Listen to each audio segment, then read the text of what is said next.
Hello everyone, I'm Reshmi, a second year undergraduate CSC student. Now, the topic which we are going to see is variable shadowing in Java. Let's start.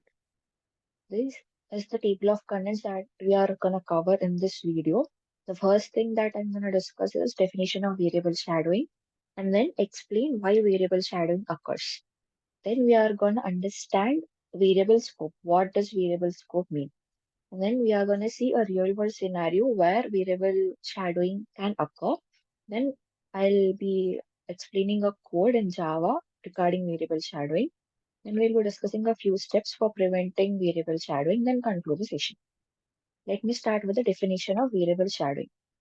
Variable shadowing occurs when a local variable defined in a particular block has the same name declared in the enclosing scope. That is, two variables will be having the same name, then variable shadowing can occur. See the example picture given here.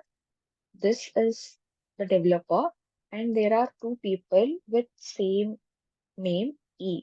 This is the first person with same name E, which represents egg, and this is the second person with the same name E, which represents element.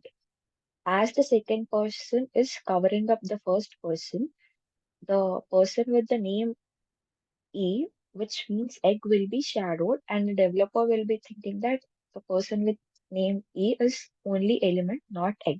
So this is a basic example of variable shadowing. Now let me explain why does variable shadowing occurs.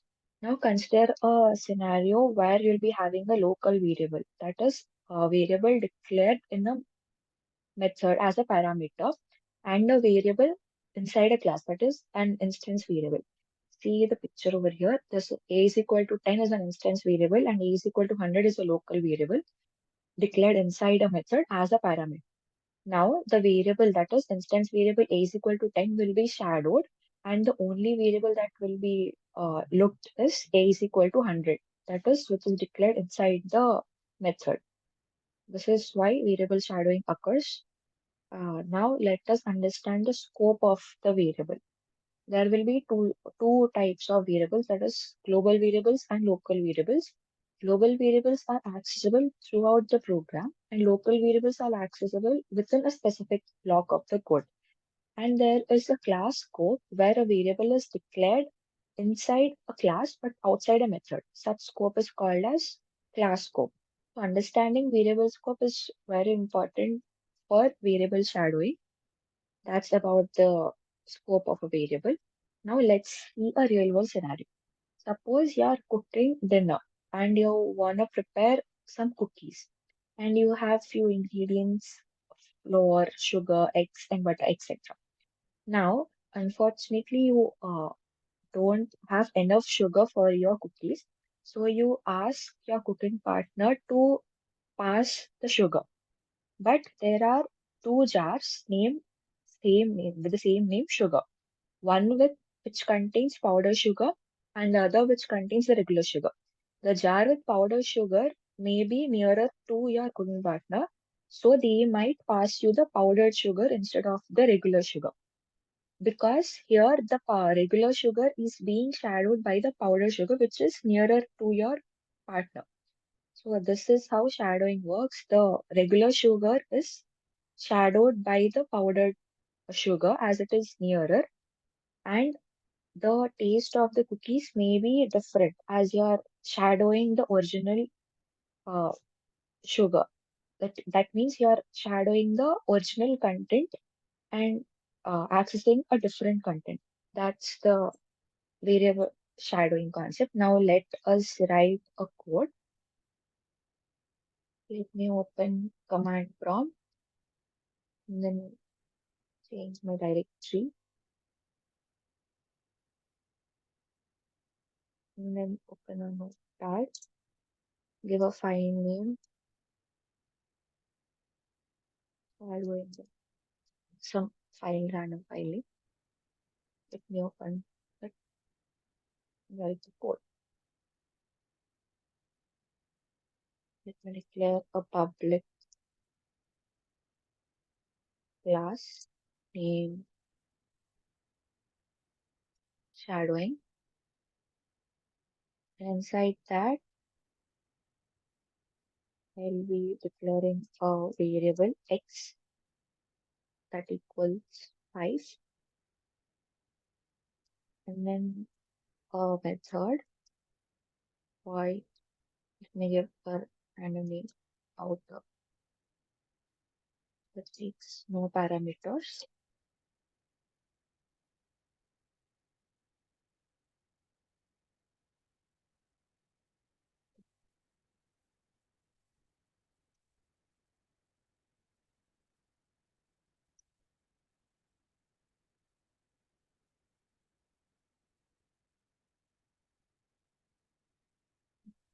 And inside this, I'll declare another variable or let me print this variable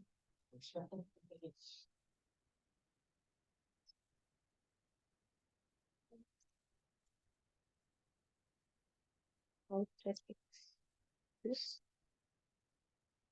here in this line we're accessing the x is equal to 5,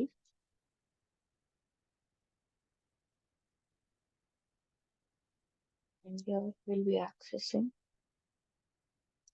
of the y. So and now here let me declare the variable again, the variable x again as int x is equal to 20. Here in the outer scope it is declared as x is equal to 5, and now I'm declaring x is equal to 20. Let me bring this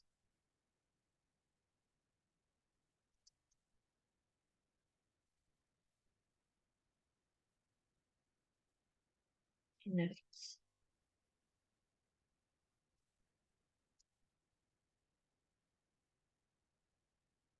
And let me also print the outer x by using the keyword this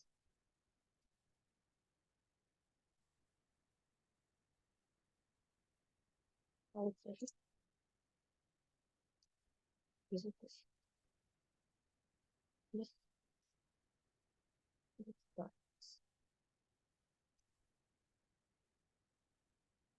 That's the outer method. Let me declare the main method.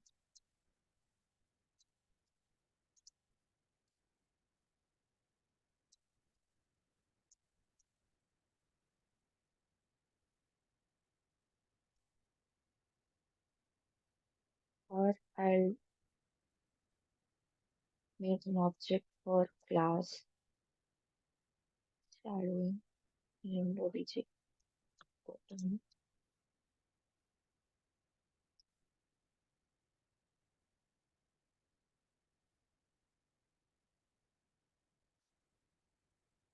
Let me access the method out.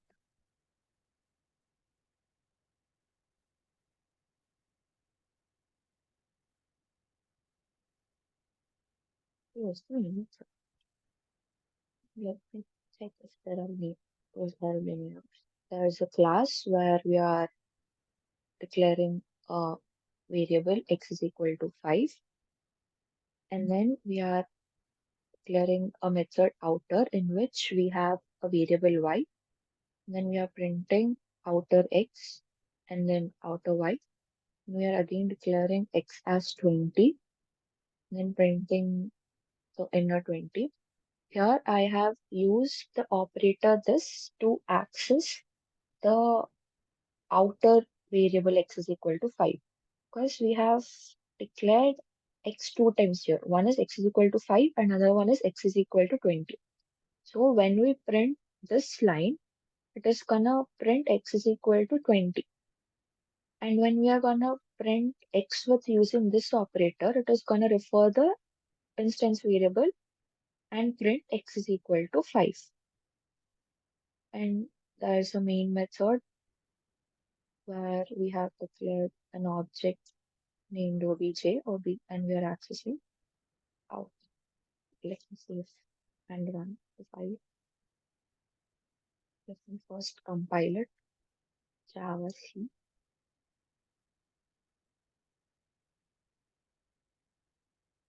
I'm doing the Java.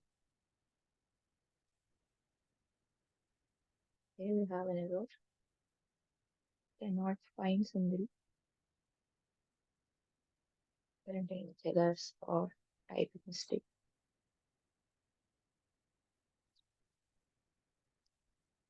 Please reduce compile.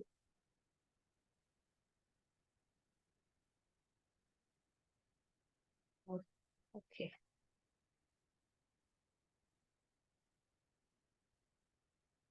Then then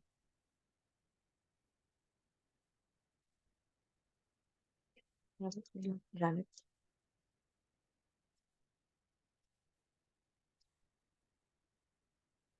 We got outer x as 5, outer y as 10, inner x as 20, and accessing outer x using this operator as 5.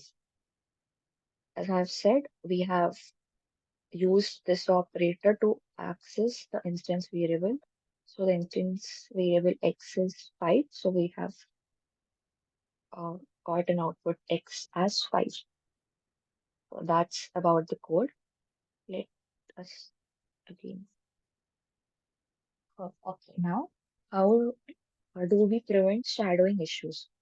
We can prevent variable shadowing by using different variable names. That is, we need to avoid giving same names to two different variables.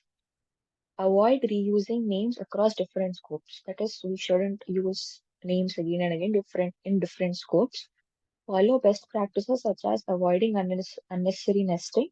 Use this keyword to refer the class fields. That is, we have seen in the code that we are using this keyword to access the class variables, that is, the instance variables. Additionally, we can utilize IDE features to highlight shadowing occurrences. That is, there will be a few IDE which will highlight the shadowing. That is, it will be highlighting that you have declared a variable two times so that we can neglect them and rename the variables which is named the same as the class other variables. This is how you prevent shadowing issues. Let us conclude the session. Understanding variable shadowing is important for code maintainability. By being aware of shadowing scenarios and following best practices, we can avoid common errors in our application and get a robust application. So that's about variable shadowing. Thank you.